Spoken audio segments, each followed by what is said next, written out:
आई।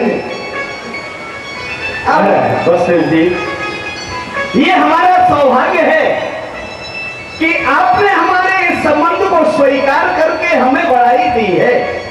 जब से आप इस मथुरा में आए हैं तभी से ये प्रजापुरवासी और हम स्वयं आपकी सेवा करके अपने आप को गौरवान्वित अनुभव कर रहे थे।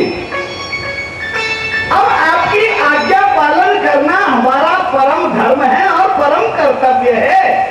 आप आज्ञा दीजिए, यदि हमारी सेवा में कोई त्रुटि रह गई हो तो उसे आप क्षमा कर दीजिए। कोई त्रुटि और आपके द्वारा? नहीं युवराज, ऐसा तो हो ही नहीं सकता है। हम तो इस समय कुछ और ही निवेदन करने के लिए आए हैं। अब विवाह कार्य सभी संपन्न हो चुके हैं, इसलिए अब हम अपने ग्रह के लिए प्रस्थान करना चाहते हैं। जाना चाहते हैं? जाना चाहते हैं। क्या कह रहे हो? खाना चाहते हैं? क्या खाइए? बस अभी क्या खाना चाहते हैं? अरे कचौड़ी खाइए, जलेबी खाइए, रसगुल्ला खाइए, इमरती खाइए, समोसे खाइए। क्या खाइए? क्या खाना चाहते हैं? आपको कोई हम लाएंगे आपके लिए। विदुषक जी, खाना नहीं चाहते, हम जाना चाहते हैं अपने राज्य के लिए। अच्छा, आप जाना चाहते हैं? अरे नहीं वैद्य जी, अभी से क्यों जा रहे हैं? अरे अभी तुम्हारी नई शादी हुई है, अभी आपने क्या देखा है?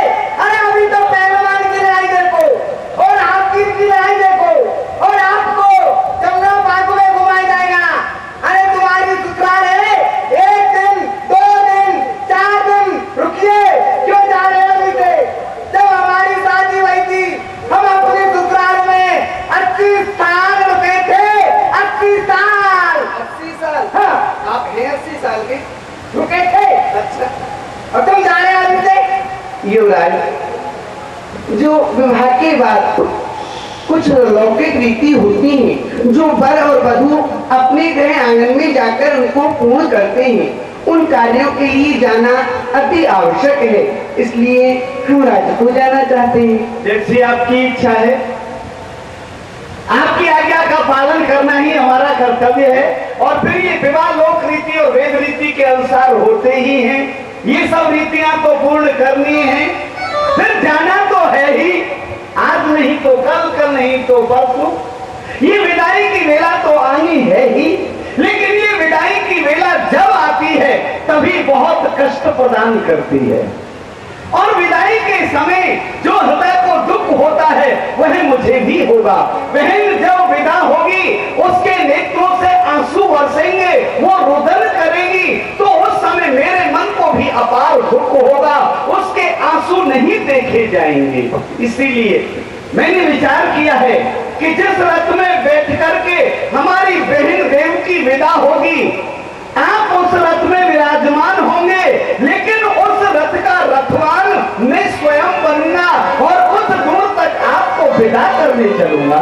क्या आप हमारे रथ के रथवान बनेंगे, सारथी बनेंगे? ये तो हमारा भाग्य होगा। राजिए, रथ तैयार। आओ।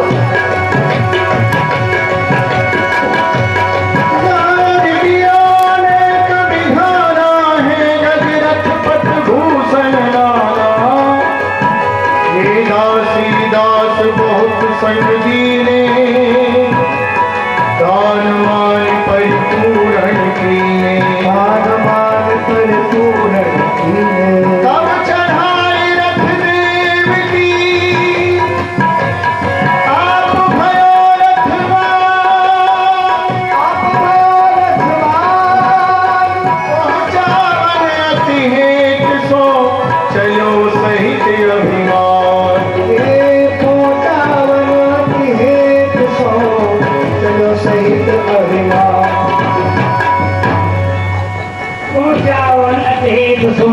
सहित अभिमान। कंस बैठा है सारथी बनके अपनी बहन देवकी को विदा करने के लिए। जैसे ही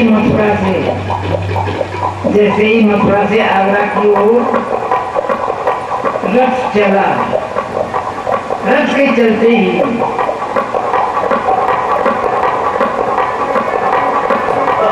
तो प्रधान किया जाए, चलाया जाए रथ को। रुक गति से। चलो।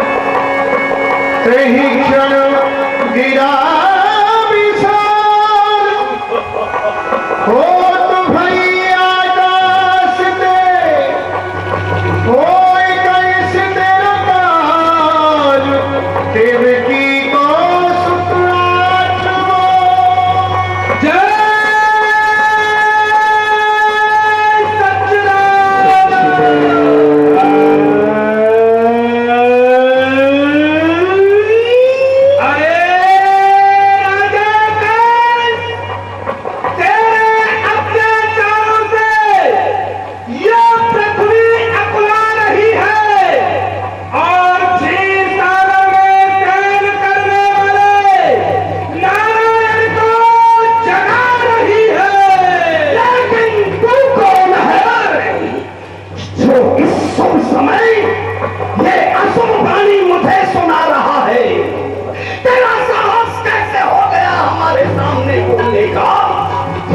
किसका साहस जो मरे पत्थर से टकराकर बड़ा है कौन, मृत्यु के बीच खबर में आकर उठाकर फेंक दूं, कर सामने पर्वत भी आ जाए, समुद्र खुश्क हो जाए, जो मेरा नाम सुन पाए, गिरो डोलू अगर हो लोहू की दीवार भी होवे,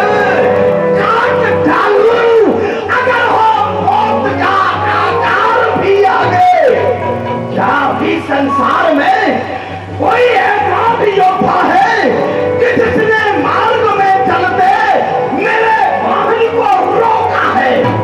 बोलने वाले, मैं तेरे बोलने का अभिप्राय नहीं समझा। बोल, कैसे बोल, तू क्या कहना चाहता है? अरे मूढ़ मंद अभिमानी, करे सुन लो देव दूसरी वाणी, जितनी देवानी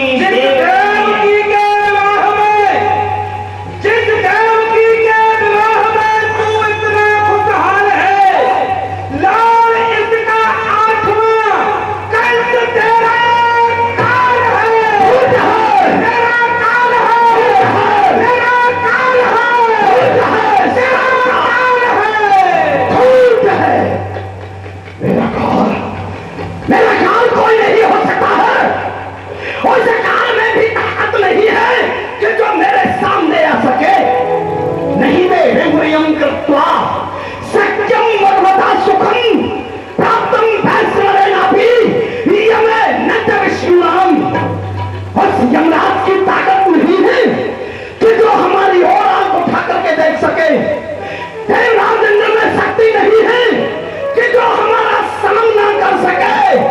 इनकी तो बात ही छोड़ो, उस विष्णु में भी ताकत नहीं है कि जो हमारा कभी अप्रिय करने की सोच सके। फिर वो काल तो मेरे सामने से भागा हुआ कायल है। कालस्य चाप्य अहम कालो तहे मपि पावकम मृत्युम वर्ण धर्मेण सैयो तै तुमुत्सहे। मैं काल का महाकाल हूँ, उस काल को समाप्त करने की ताकत मेरी भुजाओं में है। मौत को मौत के मुंह में डाल करके मारने की शक्ति मेरी भुजाओं में है। मेरा काल कदापि नहीं हो सकता, कदापि नहीं हो सकता। कंसार सुर सुन बचन आकाशा, भय चकित मन मिट्यो हुलासा, शत्रु समान देव की ही मानी, रथते उतर पर्यो अभिमानी। ये अच्छा युक्ति है। काल तो समय का नाम है। आज समय हमारे अनुकूल है तो वो काल भी हमारा कुछ नहीं बिगाड़ सकता है, लेकिन जब समय प्रतिकूल होगा तो अवश्य ही देवकी के गर्भ से जन्म लेने वाला बालक हमारा काल हो जाएगा। लेकिन उस समय को आने से पहले हमें स्वयं ही उस काल को समाप्त करने का उपाय करना पड़ेगा। मैं उस काल को प्रकट नहीं होने दूंगा और उसके लिए एक ही उपाय है। जब लोहा ही न होगा तो फिर बनेगी छुरी क्यों कर। जब बांस ही न होगा तो बनेगी बांसुरी क्यों कर। उखाड़ूंगा मैं जड़ ही को तो बढ़ेगी डाल फिर कैसे। न होगी देव की जीवित तो जलेगी लाल फिर कैसे।